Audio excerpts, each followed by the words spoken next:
E rapaz, Oi, pessoal, boa tarde. Hoje a gente está em mais um encontro aqui com temas da assistência estudantil, encontro da PROAS. E esse tema de hoje a gente está trazendo uma roda cultural. Quando surgiu essa ideia, né, foi um pouco pensando na saúde como mais do que simplesmente a ausência de doença. Saúde é todo um conjunto e o bem-estar físico, o bem-estar emocional também contribuem para essa condição de saúde. E aí, pensando nesse bem-estar, a arte ela exerce um papel muito importante. Acho que não à toa. Nesse momento a gente tem visto muitas lives de artistas, né? Ou então alguns canais estão liberando filmes, tem peça de teatro no YouTube agora disponível. E aí a gente pensou em trazer esse tema para a roda de hoje. Então, como a Jennifer colocou, né, é isso. Acho que a arte é muito importante sempre, né, para manter a saúde, para a gente poder construir novas referências, né, e acho que nesse momento da pandemia, né, que a gente está tendo que ficar muito em casa e tal, né, a arte acaba sendo também uma forma de ter contato com outras coisas, com ver outros lugares do mundo, com ver outras ideias, né. E é isso, acho que é uma parada que é sempre muito importante e agora toma uma proporção muito maior. E a gente acaba também tendo mais tempo, né, para ter contato com arte, né, seja música, seja cinema, seja livro. né. E aí, durante esse processo, eu acabei, né, um dia assistindo a um vídeo, né, de uma galera muito bamba do Partido Alto, e aí reconheci, né, o Fernando, que, enfim, trabalha na mesma pró-reitoria que eu, no mesmo prédio que eu, e eu nem sabia, né, desse trabalho dele, que é, assim, fantástico. E aí a gente resolveu convidar o Fernando para participar disso junto com a gente, né? Também dar umas dicas de livro, de filme, de disco, né? E também se topar cantar um pouquinho aí com a gente. Eu agradeço o convite que me fizeram de participar. A gente fica ali escondidinho, né, cara? Apesar da gente se esbarrar muitas vezes, poucas vezes a gente tem a oportunidade de conhecer melhor as pessoas que estão ali em volta, né, cara? E acho que tem isso também da gente passar a se relacionar diferente com as pessoas, né, que estão em nosso entorno, o que elas vivem, o que elas fazem, que muitas vezes a gente não sabe.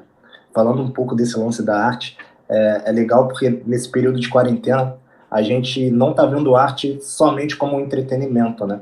Mas a gente também está vendo a arte como uma forma de educar, como um remédio para essa loucura que é a nossa mente, como ela trabalha, como a arte traz esse alívio para a gente. Né? Fico feliz de participar.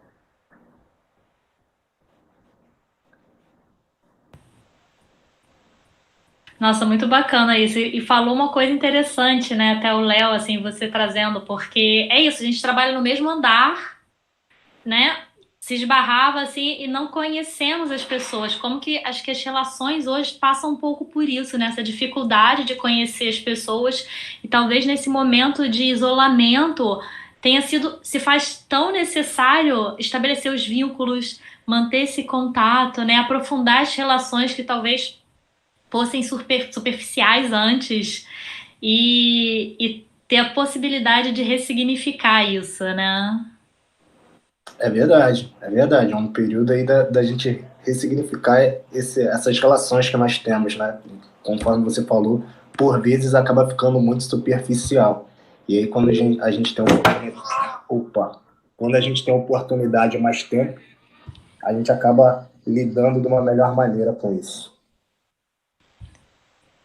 Certo. eu, então, em relação à arte, acho que, né, tudo isso aí é muito importante, mas eu acho que principalmente no momento que a gente está vivendo, assim, tanto em relação à saúde geral da população e aos últimos acontecimentos, tanto daqui dentro, né, do nosso país, quanto fora, a arte é muito importante como expressão popular, né? Assim, a gente vem, o povo vem sofrendo muito, né, em vários quesitos e a arte, a música, né, enfim, a produção cinematográfica, ela consegue expressar muito bem, muitas vezes, a vontade do povo que está coagido, está calado, e através da arte, né, somente através da música, ele tem a forma de expressar, de gritar, né, tudo aquilo que ele quer dizer.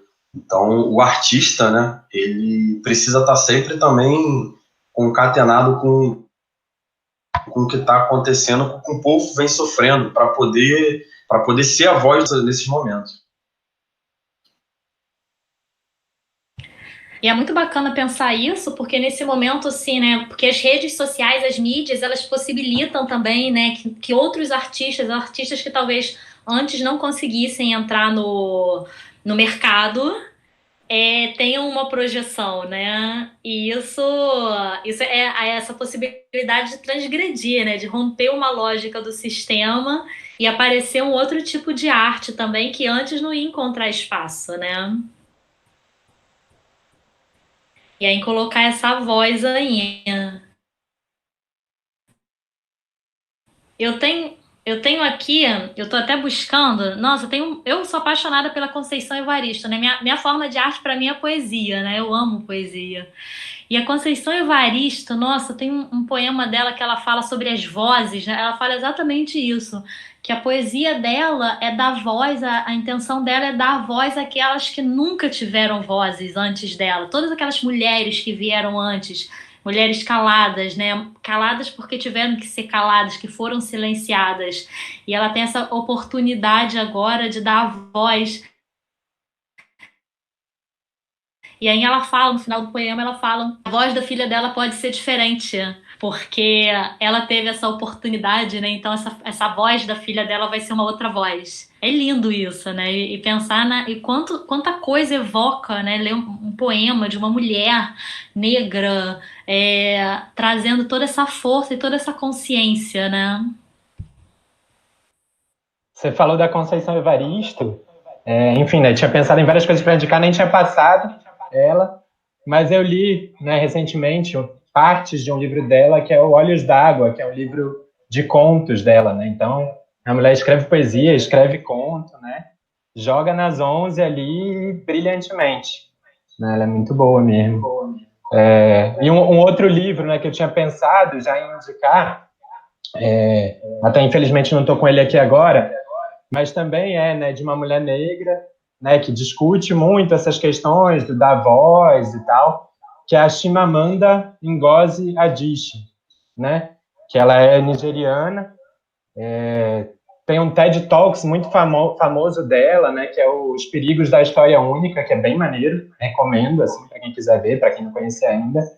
Né, e o último livro de literatura que eu li foi um livro dela, né, que é o Meio Sol Amarelo. Né, e esse livro ele tem uma estrutura narrativa ali muito, muito legal, né, que vai alternando ali entre alguns personagens principais, né, entre alguns narradores, e ela conta a história, né, da criação e da guerra civil que teve ali, né, do estado de Biafra, né, que foi um país que ficou independente da Nigéria por um tempo, né, enfim. E aí vai se discutindo ali vários temas, é muito maneiro. Depois eu quero esse nome, esse título. Já que você puxou aí essa dica de livro, vamos fazer uma rodada de dica de livro aí, o que vocês acham? Pode ser? Trazendo um pouquinho uma dica de literatura, um livro. Vai, quem é que pega a bola?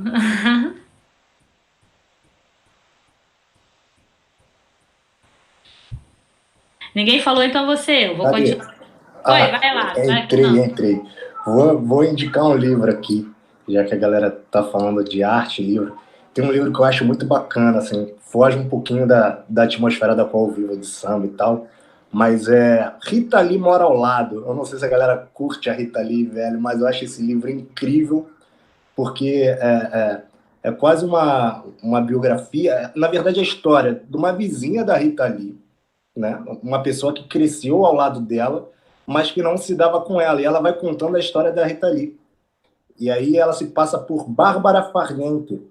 E dizem as más línguas que Bárbara Farniente é realmente a Rita Lee, então, tipo, que o livro foi escrito por ela, e que a Rita Lee usa esse codinome nas redes sociais, assim. É algo muito louco. E aí ela vai contando várias coisas que ela não pode contar em sua autobiografia, por exemplo. Então tem casos assim que são incríveis nesse livro. E se a galera curte o som da Rita Lee, ou enfim, ou se interessa pela história mesmo da música, porque ela faz parte de vários momentos da nossa música brasileira, é um livro aí que eu indico pra galera ler e se entreter também nesse período. Rita Lee Mora ao Lado é o nome do livro. Já vou anotar aqui. Eu, infelizmente, a minha leitura atual tem sido mais um medo, né, do que pode acontecer, e o livro que eu tô até lendo no momento, eu acho que, assim, indica bons cuidados que a gente deve ter por esse caminho que a gente está traçando aí, é 68 anos que não terminou, de Zoni Ventura.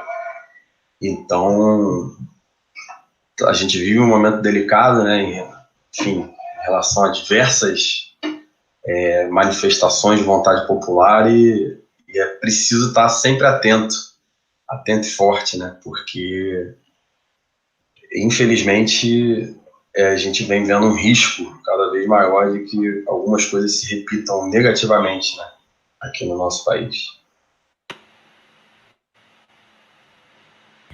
Tem esse lance, né? A arte imita a vida ou é a vida que imita a arte, né? Eu lembro que eu vi aquele...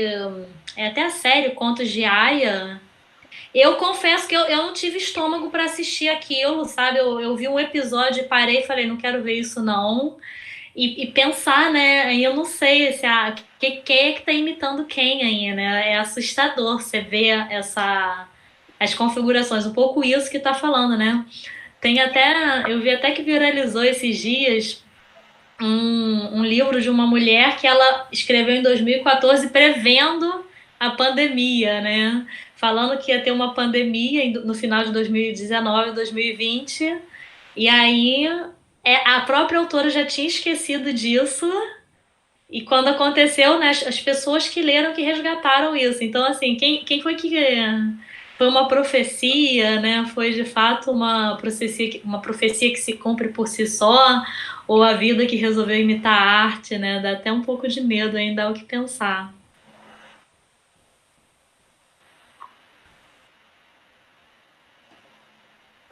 Já tô até com medo das coisas que eu tenho visto, cara, do que eu tenho lido, do que eu tenho assistido.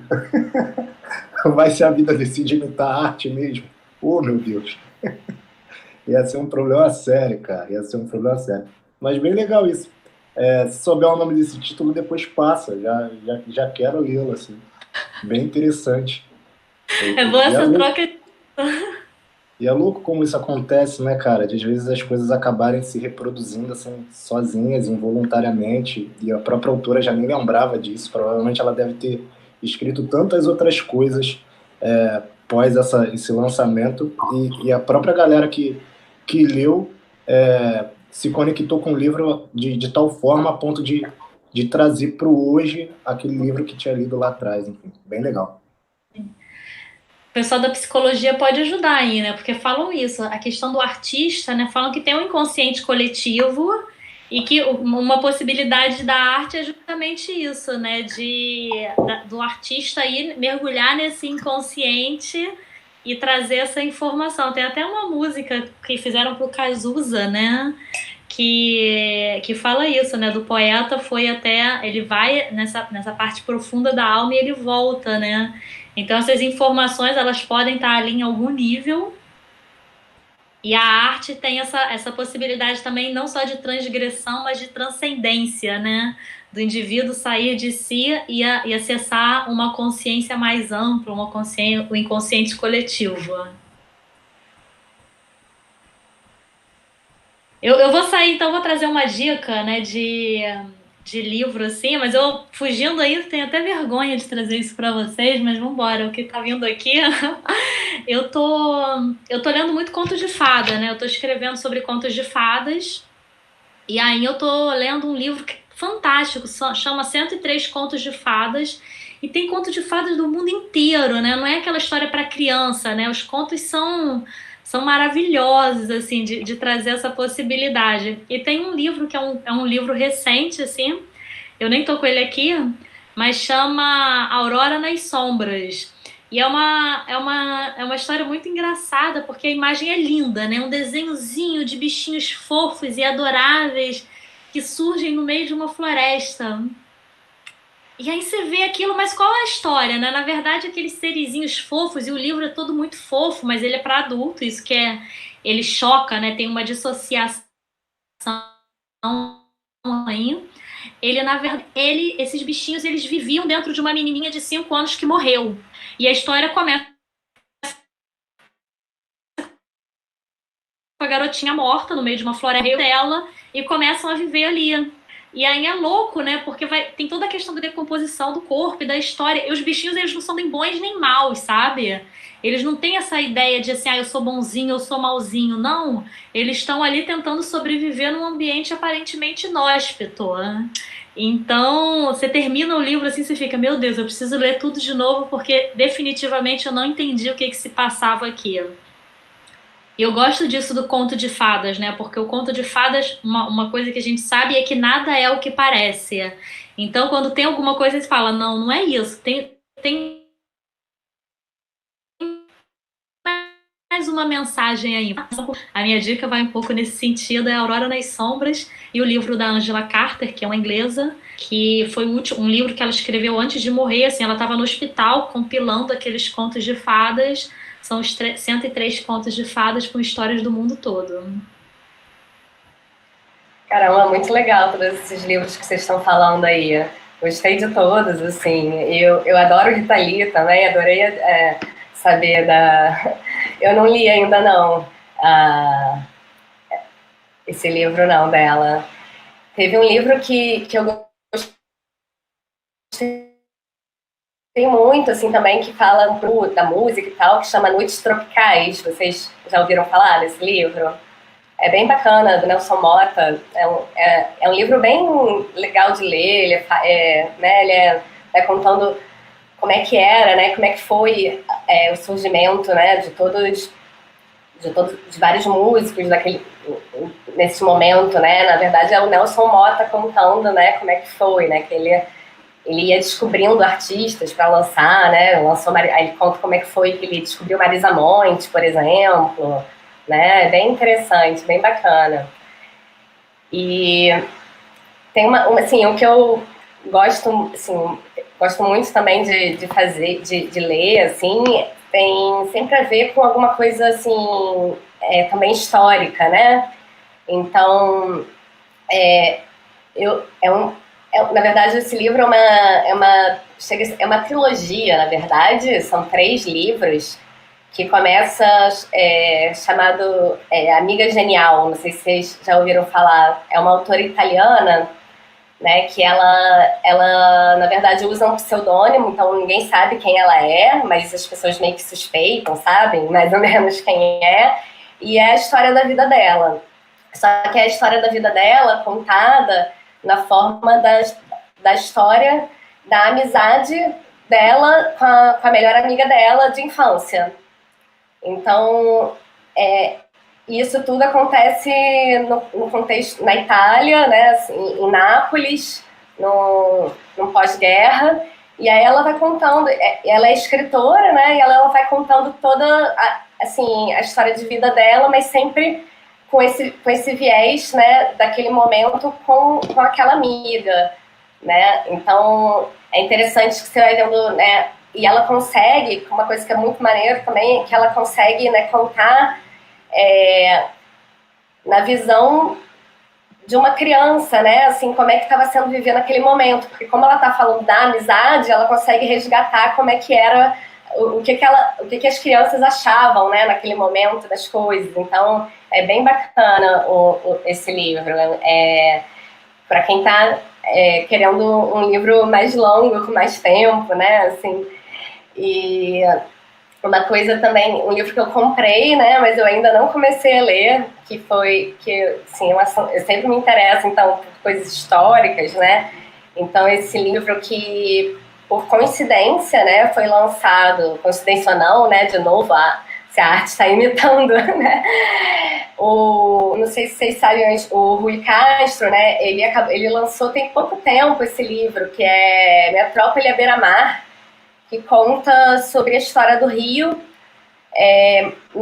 nos anos 20. Então, ele começa o livro falando de como é que foi, como é que estava, né? Como é que foi a construção assim, do Rio moderno, que foi logo depois da gripe espanhola. Então, tem essa similaridade com esse momento que a gente está vivendo, né? Como foi também uma reconstrução, né, de uma cidade, né? Foi um marco muito grande, né? Tudo isso, né? O Rio passou a ser uma cidade, né?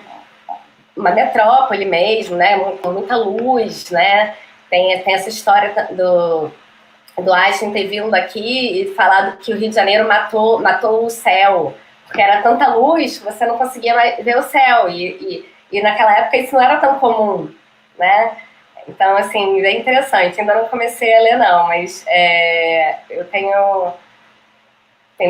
tô tentando terminar um outro livro primeiro, que eu sou dessas, né, que não, não consegue começar um enquanto não termina outro, né? E aí eu tomei como algo assim, que eu sempre quis ler um livro que também é muito longo, que eu nunca tenho tempo, e meu vizinho resolveu, né, que no meu prédio a gente fez isso, né, todo mundo tirou foto dos seus livros e compartilhou aqui no prédio. A gente fez meio que uma biblioteca, né, e aí a gente fez troca de livros aqui com os vizinhos. Então, eu emprestei 2 livros pro meu vizinho, aquele do Chico Buarque, né, Essa Gente, né, esse último que ele escreveu, e um outro que chama Queda Livre, que é bem legal também, de um jornalista, né, que ele conta várias histórias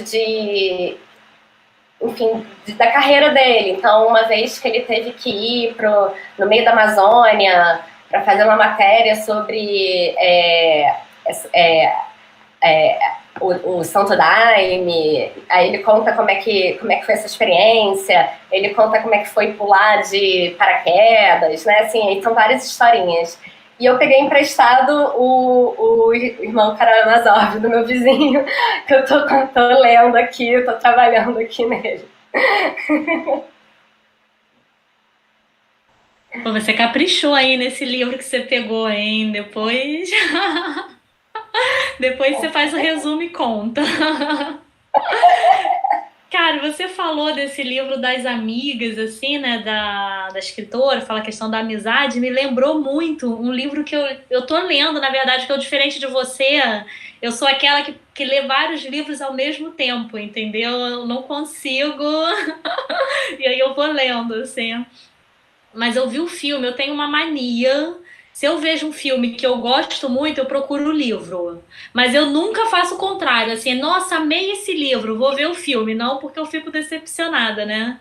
E aí, nesse universo, então, nossa, sensacional. A Vida Invisível de Eurídice Gusmão. E eu sei que quando eu saí do cinema, eu tava assim, eu tava mobilizada, eu tava assim, né, movimentada internamente por conta daquela informação e de ver aquela vida, né, que vai passando, né, aquela vida que ela realmente se torna invisível. Essa pessoa que está ali, ela vai vivendo uma vida de outros, né, outros vão vivendo essa vida, assim, principalmente a mulher, o feminino nesse lugar, né, então, nossa, sensacional, indico muito esse. Ele ficou um tempo também no cinema da UF.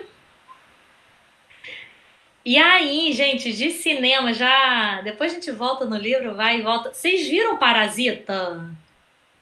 Gente, não, o que foi aquele filme? Ficou um tempão no cinema da UF, ficou, acho que tá até agora lá, né? Porque não tiraram nada de cartaz.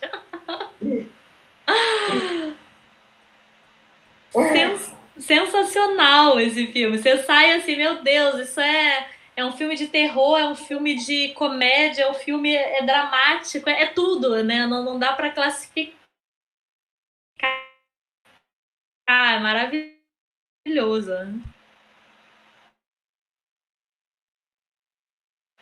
Você falou do Parasita, é um filme que eu assisti, na verdade, 3 vezes.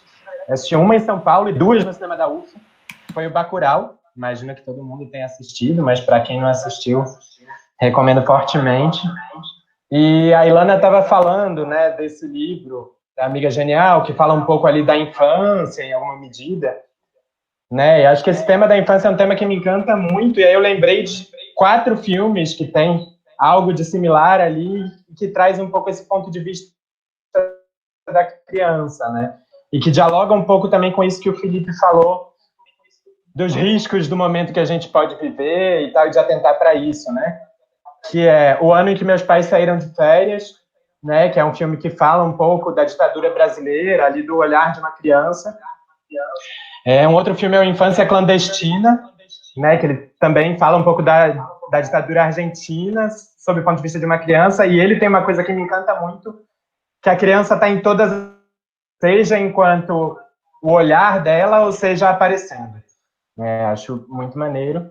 Tem o Machuca também, né, que é um filme que fala da ditadura chilena, um pouco ali do ponto de vista de crianças, fala de uma escola ali, que era uma escola privada, que recebe crianças que vai se dando essa relação, né, bem maneiro. E tem também o A Culpa é do Fidel, né, que é uma menininha na França, né, na época ali do maio de 68, se eu não me engano, e tal, e ela vai ficando ali meio com raiva dos pais e dos amigos dos pais, que são ali os militantes e tal, enfim.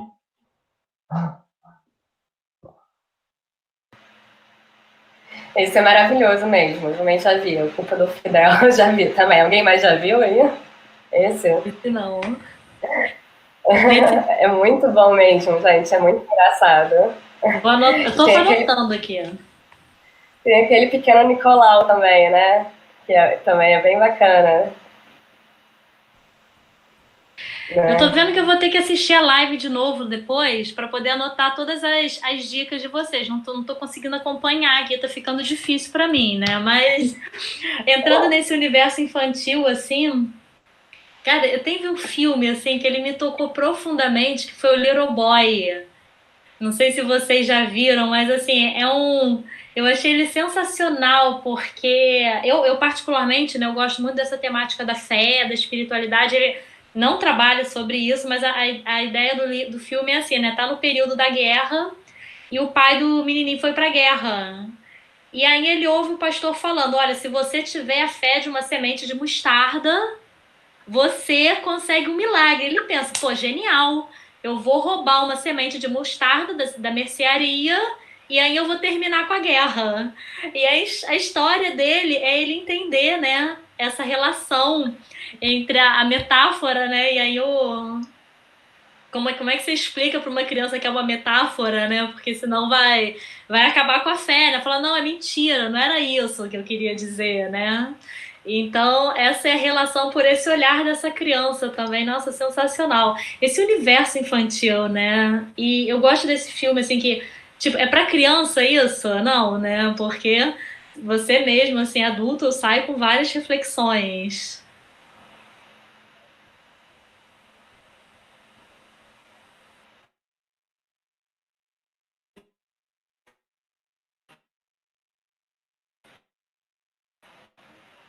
Eu assisti o Menino Vento, cara. É bem legal, assim. Não sei se traz muito esse lance da infância, mas trata de um garoto, né, de um adolescente que tem o sonho e o objetivo de mudar a realidade de todo o vilarejo dele, de toda a região. Um menino que descobriu o vento, né? Um menino que descobriu o vento. Muito obrigado, Felipe. Muito obrigado. Show. Isso aí, não? É muito bom mesmo. Pô, esse filme é muito bom, cara. Esse filme é incrível. É incrível, assim. E como a gente vê a dificuldade de algumas pessoas em estudar, né, velho? E se a gente trouxer aqui para nossa realidade, o quanto isso é real, assim. Tem vários potenciais e que às vezes não tem a oportunidade, né? De chegar lá e poder mostrar que veio, poder mostrar o seu dom, ou poder fazer disso algo que reverta num social melhor. Eu acho incrível esse vídeo. Não, com certeza. E o curioso do filme, né, também que não é só uma falta de possibilidade, né, de educação, só de escola, né, isso, não da própria casa, né, existia essa dificuldade, né. O próprio pai, né, ali, ele estava querendo, né, que E, na verdade, e aí também tem isso, né? O quanto que a gente também tem que se desvincular do que nossos pais querem e o que a gente quer, né? Também, né? Isso. Eu fiquei pensando nisso também quando você falou. Esse lance de assistir aí, né? Só deu a dica aí de filmes, o Menino que Descobriu o Vento é sensacional. Enfim, ele revoluciona realmente um lugar que ele veio. E remete a alguma. Vou até pegar a dica de um amigo que está nos Estados Unidos hoje, está assistindo a gente aí. Ele que está até antenado com essa situação que está acontecendo lá, que são Olhos que Condenam. É uma série com 4 episódios. Tem que ter um pouquinho de estômago, né, para poder assistir, porque principalmente os primeiros 2, 3 capítulos ali são bem revoltantes. Mas é uma série bem atual. E agora a gente, né, pega o caso que agora está efervescendo lá e aqui, porque aqui a gente vem vendo todos os dias, há anos, né, o massacre da população negra no Brasil, a reprodução da discriminação, seja através né, das condições sociais, né, ou da forma como eles são conduzidas as políticas. Hoje a gente tem um secretário de uma fundação essencial, né, quando a gente trata desse tipo de tema, que é contra o domínio dos Palmares, é contra o movimento negro, né, insulta o tempo todo. Então é preocupante o rumo que vai levar esse combate ao preconceito, combate ao racismo aqui no Brasil, da forma como a gente vem vendo ser conduzidas as situações que a gente vive aqui. Assim, a gente estava falando antes, no início, né, sobre expressão do povo, né, como se dá a resposta do povo. E agora eu acho que vou pegar um gancho aí do nosso companheiro aqui da UF, que está nesse espaço com a gente, nesse debate. Antes a gente teve esse questionamento, né, se a vida imita a arte imita a vida, e acho que deixar para ele contar, né, Fernando, contar aí para a gente como que foram essas produções artísticas aí nesse sentido, voltado para um tema mais social. E tem 2 músicas aí que já estão mais batidas, né, para quem é mais do ramo. Parece que tem uma coisa nova aí relacionada a esse tema, né, de racismo. Tem alguma novidade aí, Fê?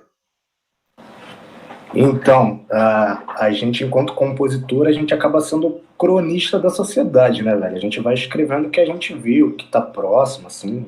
E, assim, a gente tem milhares de compositores incríveis, aí, até dentro da seara do samba. Tem caras que eu sou fãzaço, assim, mas eu tô compondo em 2020, né, velho? Então a gente traz uma vivência que é nossa, uma realidade que é nossa, e que, de repente, outros compositores não viveram esse momento no ápice, e aí eles não tiveram, de repente, a sacada de tratar de alguns assuntos, assim. Esse assunto de racismo e tal já é batido no samba há muito tempo, né? Acho que desde que samba é samba, samba sempre foi um gênero musical muito visto com muito preconceito por parte das elites e tudo mais, por conta de ser música de negro, né? Música de preto, músicas que eram tocadas em terreiros, né? Que era o espaço onde a gente tinha para apresentar a nossa música. Então era uma música vista como algo ruim, negativo, e aos poucos, com a transformação da sociedade, foi sendo mais aceita, né? E aí, dentro desse escopo, as 2 músicas que você citou são músicas que tratam de mudanças mesmo, de comportamento social, né? Uma Eu Vos Declaro, uma música, um samba que eu fiz, um partido alto, que trata das relações homoafetivas e do novo família. Acho que eu fiz em 2016 e viralizou nas redes, assim, Facebook e tal. E é uma música que eu gosto bastante, porque é legal a gente tratar desse tipo de realidade, né, velho? O samba, apesar de ser um gênero que sofreu muito preconceito, é também um gênero muito preconceituoso, machista, homofóbico, enfim. E aí a gente vem dentro dessas desconstruções. O samba tem mais de 100 anos de existência e é o primeiro samba que trata das relações homoafetivas de maneira respeitosa, sabe? Não sendo escárnio, não sendo com a condição sexual de cada um. E aí eu vou cantar o refrão rapidinho aqui, só o refrão. A música diz assim: eu vos declaro marido e marido, eu vos declaro mulher e mulher. Hoje a união tem um novo sentido, tudo é permitido, casar quem quiser. O filho da mãe não é filho do pai, tem 2 pais, 2 mães, quem é quem ninguém diz. Olha o que aprendi com a vida, família bonita é família feliz. E aí esse é o refrão da assim, e já chama atenção por só eu vos declaro, é uma frase tipo que a gente já tem na nossa cabeça de eu vos declaro marido e mulher, né? Aquela coisa que a gente já tem quando a gente vem desconstruindo. Eu vos declaro marido e marido, eu vos declaro mulher e mulher, assim. A galera do samba que é mais antiga teve, né? A época uma certa resistência com isso, então não todos, acho que a maioria não, mas teve uma galera que resistiu. Mas a gente segue fazendo, segue cantando e apresentando nos lugares, assim. Eu faço isso porque é o que eu acredito, é a maneira como eu enxergo o mundo, e acho que vale muito a pena a gente falar sobre e apresentar mesmo para a sociedade uma outra visão da coisa, sabe? Uma visão mais respeitosa das coisas. Eu sou um cara em desconstrução, um machista em desconstrução. Acho que todos nós somos pelo momento social que a gente vive. Acredito que a maior parte aqui nasceu numa época onde outras coisas eram consumidas, eram bem vistas, e a gente vem tendo esse trabalho pouco a pouco. E tenho tido um retorno bem bacana, até nessa pandemia. Teve o Dia das Mães, e teve uma matéria do portal Terra, salvo não me engano, que abordou essa temática do Dia das Mães de uma família onde são 2 mães, né? Com uma criança, com um filho. E a música de fundo era justamente a minha. Eu vos declaro. Eles colocaram Eu vos declaro de fundo para poder ambientar, né? Aquele cenário ali. Eu fiquei muito feliz, muito satisfeito. Assim, o pessoal mandou mensagem para mim, várias pessoas compartilhando, me marcando. Então foi algo que eu fiquei bem feliz, assim. Tem outras canções também que tratam dessas temáticas. Tem Na Boca do Povo, que é um partido alto de pergunta e resposta, onde a gente vai desconstruindo vários conceitos que já estão pré-estabelecidos na mente do povo, sabe? Já estão incrustados, e a gente tenta desmistificar cada verso, trazendo uma nova visão, um novo cenário para como a coisa deva ser. E eu não sei se é bem novidade, você falou que tem novidade, né? Que é uma música que eu larguei nas redes aí, o Cadê, que é um samba que trata um pouco dessa referência que a gente tem de violência, né, contra o negro, e violência que é feita por outro negro, né, velho? No caso, quando a gente vê algum policial e tal, a gente quase sempre tem a certeza ali que as referências dele são as mesmas do que está sendo agredido. O agressor tem a mesma raiz do agredido e a galera não se dá conta disso, sabe? Que, na verdade, estão colocando pobre contra pobre, a gente contra a gente mesmo. E a gente não se dá conta disso. A polícia empoderada pelo Estado acredita que está fazendo certo, e a sociedade, do outro lado, recrimina a polícia veementemente porque estão se sentindo agredidos. Então, é um panorama muito, muito louco de como rola isso. E aí, é uma música que eu fiz já tem um tempo, não foi de agora. Eu só coloquei isso nas redes agora, nessas últimas semanas, com o caso do menino João aqui em São Gonçalo, que aconteceu em São Gonçalo, e coloquei isso nas redes e a galera foi compartilhando e tal, e tomou um volume legal. Mas essa é uma música que foi gravada pelo Renato da Rocinha, ele estava para lançar agora, inclusive, durante a pandemia, mas a gente sabe que fica meio difícil de montar estratégia de lançamento, ver o mercado como está funcionando, e ainda não lançou, mas acho que era isso. Falei pra caramba. Canta um pouquinho dessa então aí, né? Pô, aproveita. É o Cadê o nome da música. A música diz assim, é uma música Fernando Procópio e o Freitas. Né? A anterior que a gente cantou, Eu Vejo Declaro, é Flávio Galiza e Fernando Procópio. Essa do Cadê diz: cadê nossa raça, nossa classe, nossa massa? Cadê? Cadê? Quem nos amordaça nem disfarça, somos caça. Cadê? Cadê? Se mais um neguinho morreu, se mais um fardado matou, a mesma raiz concebeu a vítima e o atirador. Se a gente parar pra pensar, é claro que a gente descobre. Eles ganham, a gente perde, estão jogando pobre contra pobre. Lerê. Cadê nossa raça, nossa classe, nossa massa? Cadê? Cadê? Quem nos amordaça nem disfarça, somos caça. Cadê? Cadê? Um tiro, silêncio cortou. Foi mais uma execução. São sonhos que a morte findou, morrer sem direito a perdão. O ódio que se instalou amarga qualquer coração. Não cessa o luto e a dor nessa guerra de irmão contra irmão. Lerê. Cadê nossa raça, nossa classe, nossa massa? Cadê? Cadê?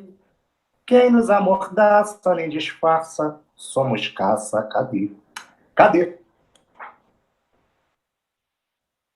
Sensacional, Fernando, assim, é sensacional e triste, na verdade, né? Eu uso essa palavra, assim, elogiando, lógico, a composição e o trabalho, né? Mas a denúncia que ela traz, né? E como é triste que seja tão atual e seja tão presente, você falou, né? Não foi feito agora, mas agora é um momento que que se repete essa história, né? Que também não é uma história de hoje, né? Que vem se repetindo esses episódios e essas histórias, né? E a música e a arte, ela é sempre atual nesse sentido, né? Eu tava trocando essa ideia com os amigos, porque, conforme eu disse, eu já tenho essa música, esse samba já tem algum tempo. E aí a galera sempre me diz, caramba, o Fernando, esse é o momento de lançar essa música, sabe? Sempre que ocorre algum fato de violência policial, assim, que excede todos os limites de sanidade, enfim. E a galera acaba me cobrando isso.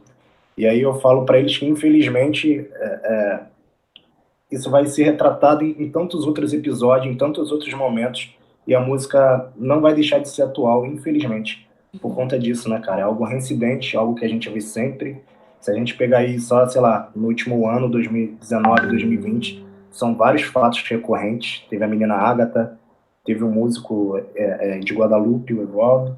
Então, tipo, tem uma série de episódios de violência por parte do Estado que nos traz essa triste realidade da canção.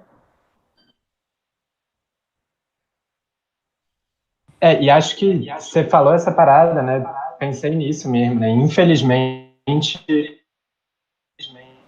vem sendo sempre atual, né? Na mesma semana, né, em que mataram João Pedro, mataram também o Ícaro, né?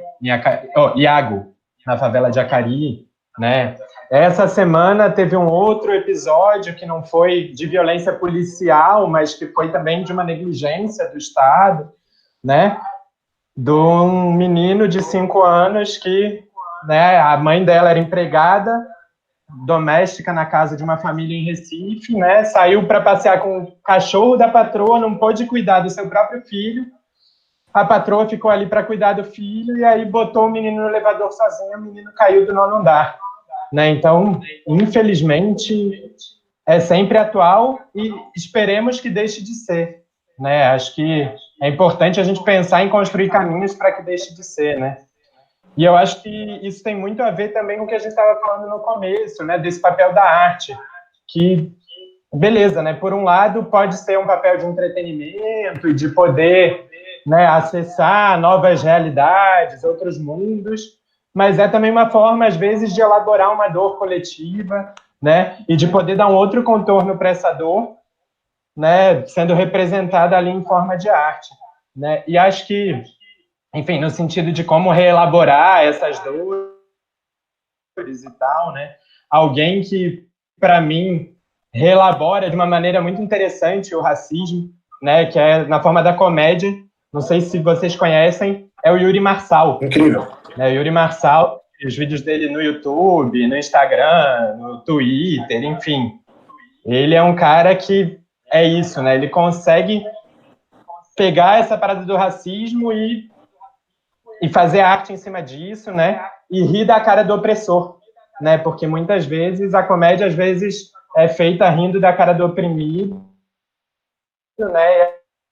E acho que só serve a. E acho que essa comédia que o Yuri Marçal faz, sei lá, o Chris Rock nos Estados Unidos, por exemplo, do Todo Mundo Odeia o Chris, também faz, né? É poder rir do opressor e poder usar a comédia também para movimentar as coisas, né?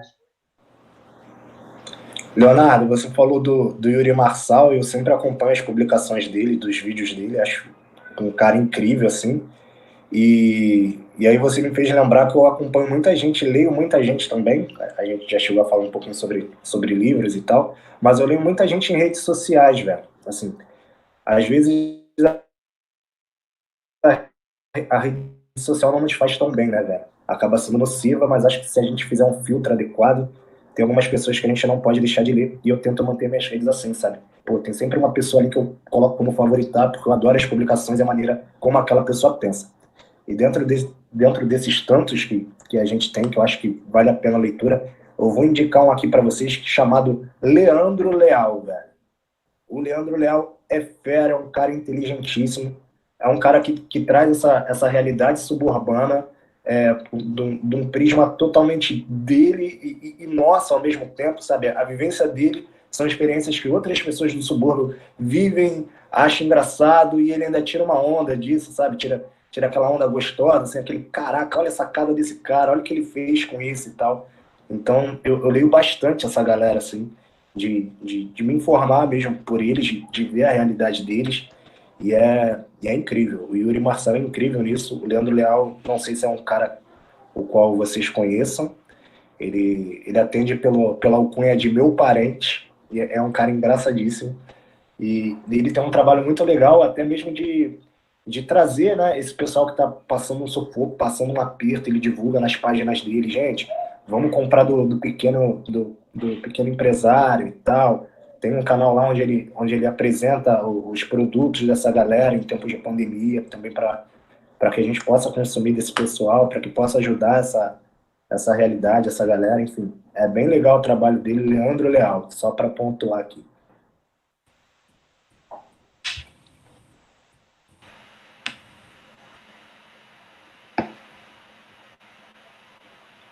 Mais uma anotação aqui. Ilana vai falar? Eu estava ouvindo vocês falando, né? Fiquei lembrando, né, que quem está, né, também falando muito sobre esse momento que a gente está vivendo e está todo dia, né, se colocando aí nessas lives, né, que é a Tereza Cristina, né, está fazendo essas lives diárias lá no Instagram que estão sendo, né, muito legais, né, assim, para dar realmente uma sensação de estar ali com ela, né, assim,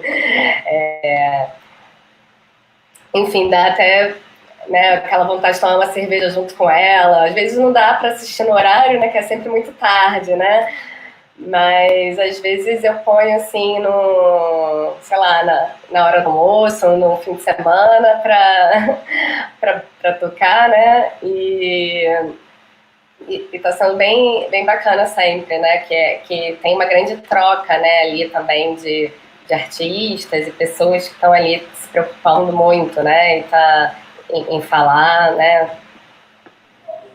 A Tereza é muito incrível, assim, eu não sei se você já teve oportunidade de conhecer ou de trocar ideia com a Tereza pessoalmente, assim. Ela é incrível, ela é uma pessoa muito sentimental, assim, muito verdadeira com as emoções dela. Você tá conversando com ela, às vezes, assim, na porta de um bar e ela tá chorando com aquilo que você tá contando, ou de lembrar de algo, então ela é uma pessoa incrível, assim, quanto a isso. Eu acompanho um pouquinho das lives dela, ando um pouco mais afastado por conta do horário, apesar que agora até passou a ser mais cedo, né? Tem começado às 10. Já participei de algumas, volta e meia ela me chama para participar de alguma live dela, para cantar samba, enfim. Ela sempre faz com algum tema, né? Então, às vezes ela faz, sei lá, sobre Cambeia, sobre o Wilson Moreira, sobre Velha Guarda da Portela, enfim. Teve uma Ela dá uma conversa aula de depois. samba também, né, nisso? Dá, ela é uma estudiosa do samba, assim. Ela conheceu a velha guarda da Portela através do meu avô, assim. Ela ficou muito amiga do meu avô gostava da Tereza, e aí chamou a Tereza para um samba onde a velha guarda ia estar participando, e ela conheceu todo mundo. E ela sempre conta essa história, assim, com o maior carinho. Acho que também ela me trata muito bem por conta disso. Ela é amiga do meu tio, é real. E assim, eu sempre que tenho oportunidade de estar com ela, assim, de falar com ela, eu cito uma passagem dela, numa gravação de um DVD da velha guarda da Portela, onde ela era uma das participantes, sabe? E aquilo me impressionou, assim, porque apesar de já ter visto a Tereza atuando nos palcos do Carioca da Gema, por exemplo, e ver o quanto ela gostava de Candeia, da velha guarda, nessa gravação específica tinha alguns outros artistas participando. E tem artista que é artista, né, velho? Tem aquele comportamento de artista, de sei lá, tá no camarim, né, recebendo, sei lá, fã, tirando foto, não quer falar com ninguém, enfim. E aí a velha guarda entrou pra gravar, a Tereza, velho, é incrível, de onde eu tava, eu sou um privilegiado, né, porque minha família é portelense, meu tio foi presidente da velha guarda da Portela. No dia dessa gravação, meu tio ainda era presidente, então eu tava no camarote presidencial, que é ali ao lado do palco. E a Tereza, ela foi para trás da coxinha, assim, por trás da cortina, para ficar vendo a velha guarda executar, tipo, o primeiro samba, o samba de abertura do DVD. E ela começou a chorar, velho. E eu vendo, cara, essa mulher é artista que vai cantar daqui a pouco. E ela tá emocionada vendo a galera, sabe? Pô, tamanha sensibilidade e admiração que ela tem pelo pessoal da velha guarda, enfim, por essa galera que são arquitetos da música brasileira, né? Arquitetos do nosso samba.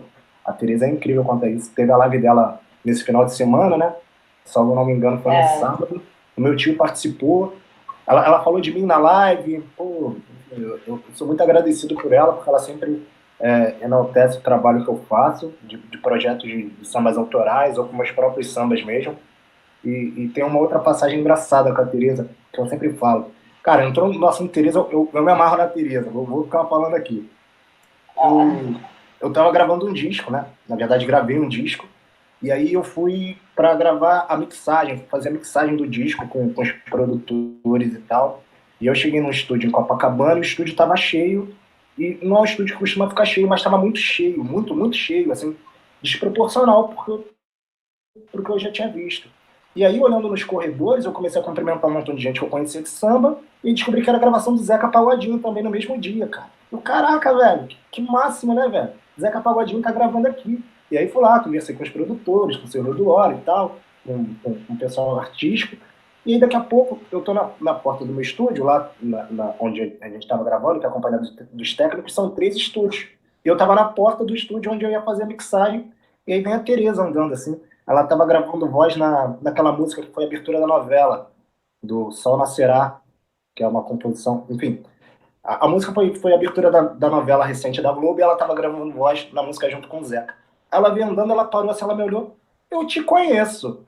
Eu, não, você não me conhece não pode, não, tá errado se você me conhecer. Ela, não, eu te conheço sim, você não é o Fernando, o Procópio? Cara, eu adoro suas músicas e tal. E ela é uma pessoa assim, muito antenada com essa galera jovem, com essa galera da nova geração que vem fazendo samba. Volta e meia ela tá nessas rodas de samba, assim, onde você menos espera, a Tereza se faz presente. E é realmente um acalanto, assim, pra alma assistir as lives da Tereza.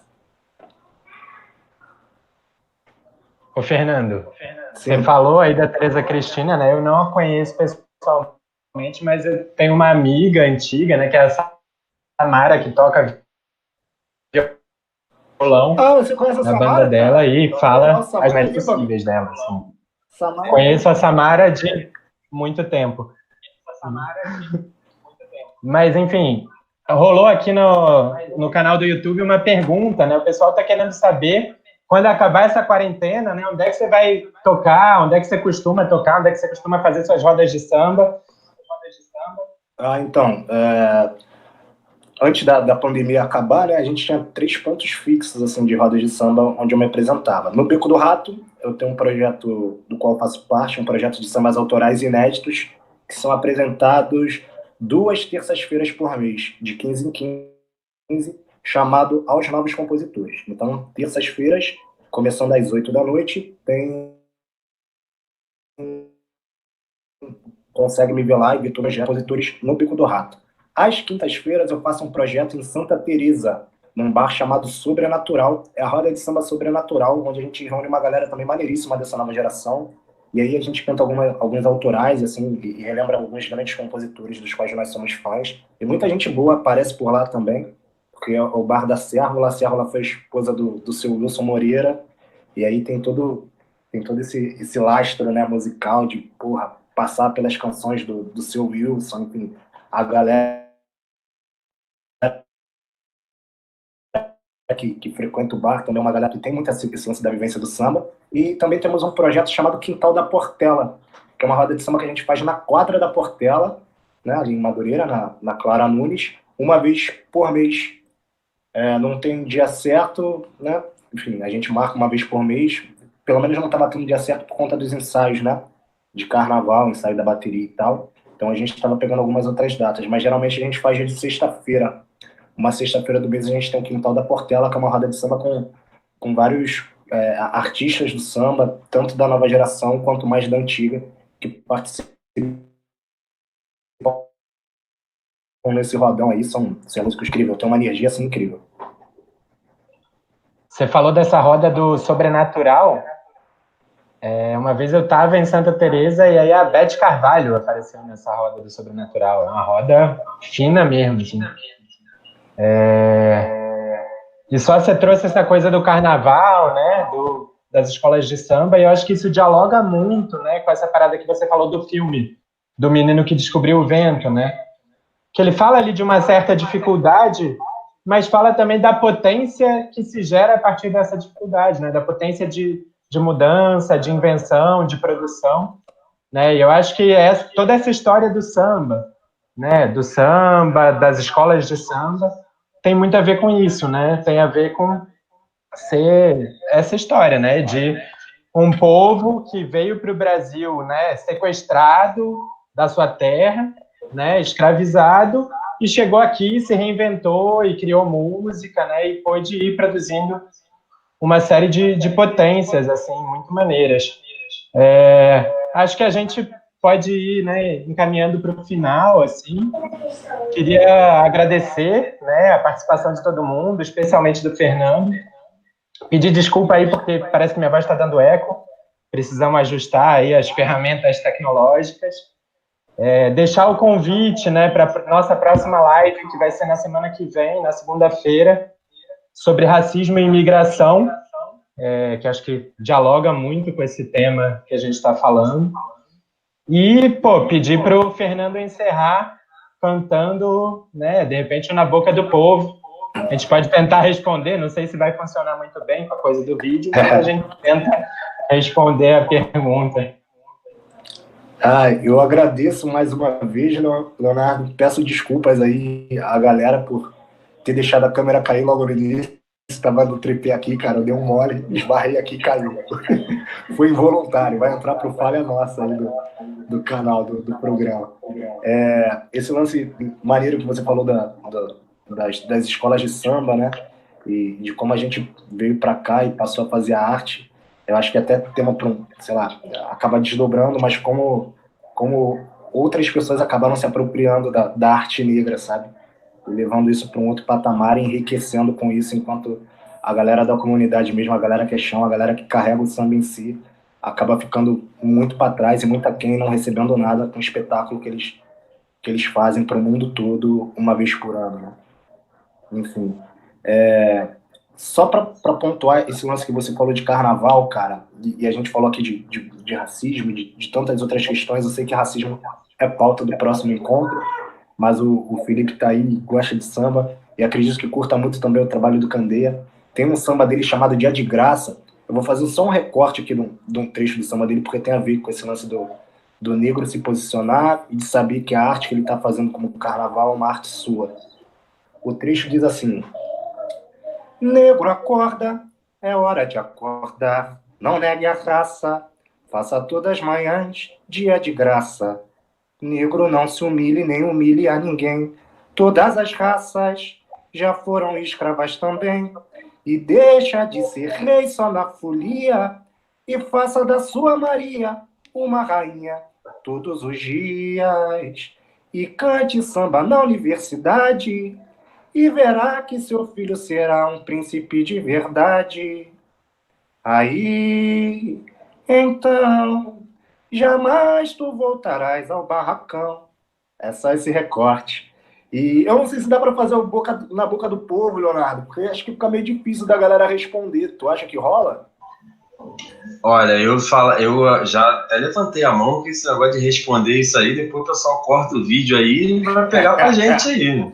Ele vai estar em safo da parada, porque ele não canta, né? Você pega todos os vídeos que tem dessa música no YouTube e tal, ele não canta, a galera responde. Então aí, pô, a galera pega essa tela aí com as nossas carinhas bonitas respondendo assim, essas coisas aí, não fica legal não. Então é melhor a gente terminar com o que eu acabei de mostrar no vídeo do seu canal. Eu posso então. Não, pode até ser, mas sem resposta. Acho que a resposta é similar. A galera que for curiosa, procura aí nas redes sociais, procura no YouTube a música. Né? Aliás, você devia fazer ela produzida, pode ser até do Quintal da Portela, porque só tem um vídeo no CD inteiro, né? E essa música só tem pessoal te gravando aí numa roda, na outra. Era legal você pegar ela produzida igual foi no Quintal da Portela, só a música, que ficaria mais fácil da galera procurar. Então, tem uma fica a dica, hashtag fica a dica. Então, uma parada muito legal também, que além do samba, né, essa música foi gravada em forró pela Mariana Aidar, velho. Mariana Aidar gravou essa não tô sabendo não. Então, cara, eu ouvi essa versão hoje, é muito maneira. Tu ouviu hoje a versão da Mariana Aidar? Maneiro, né? Ela fez o show de lançamento aqui no Rio, no Circo Voador, em novembro do ano passado. E eu fui lá assistir, né? Não conhecia a Mari pessoalmente e tal. E aí no final da música, né? Ela se afasta, o pessoal começa a aplaudir a música, ela vai lá no microfone, Fernando Procópio, me aponta, o compositor da música. Cara, mó doideira isso. O circo todo me aplaudindo assim, velho. Eu comecei a chorar. Mó doideira. Fiquei felizão. Ela foi muito generosa comigo também. Não sei se você sabe, mas ontem também uma atriz, eu vi hoje mais cedo, gravou, ela tá gravando músicas, tipo, meio declamando as músicas, e ela gravou Na Boca do Povo. Foi, depois verdade. Eu boto... Eu vi. Cheguei até a compartilhar. Verdade, eu vi sim. Cheguei a compartilhar essa canção dela. Essa citação que ela fez da canção, ela vai citando a música. Muito bonito mesmo. Vai interpretando a canção. Legal demais. Gente, acho que foi maravilhosa essa roda, assim. Eu saio aqui, né? Eu falei, vou ter que assistir de novo para poder pegar todas as dicas. Agradecer muito as participações, as colaborações. Um pouquinho esse final, assim, me fez refletir, né? Como é importante a gente abrir esses espaços de fala, de reflexões. Uma coisa muito bacana que aconteceu, né, falando um pouquinho das redes sociais, o Paulo Gustavo, por exemplo, ele liberou o Instagram dele para Djalma Ribeiro fazer as publicações lá durante todo o mês, justamente para dar esse espaço de fala, né, esse espaço de voz, a importância desse movimento, né? E aí, já que o Fernando não vai trazer pra gente aí a canção, se vocês me permitem, eu queria fechar com o poema da Conceição Evaristo. Por mim, permitido. Permitido? Obrigada, Inho, pela... né, de trazer essa poeta, essa força, essa mulher incrível, e trazer o poema dela, Vozes Mulheres. Então ela diz: a voz de minha bisavó ecoou criança nos porões do navio, ecoou lamentos de uma infância perdida. A voz de minha avó ecoou obediência aos brancos donos de tudo. A voz de minha mãe ecoou baixinho, revolta, no fundo das cozinhas alheias, debaixo das trouxas sujas dos brancos pelo caminho empoeirado rumo à favela. A minha voz ainda ecoa versos perplexos com rimas de sangue e fome. A voz de minha filha recolhe todas as vozes, recolhe em si as vozes mudas, caladas, engasgadas nas gargantas. A voz de minha filha recolhe em si a fala, o ato, o ontem, o hoje, o agora. Na voz de minha filha se fará ouvir a ressonância, o eco da liberdade. Então,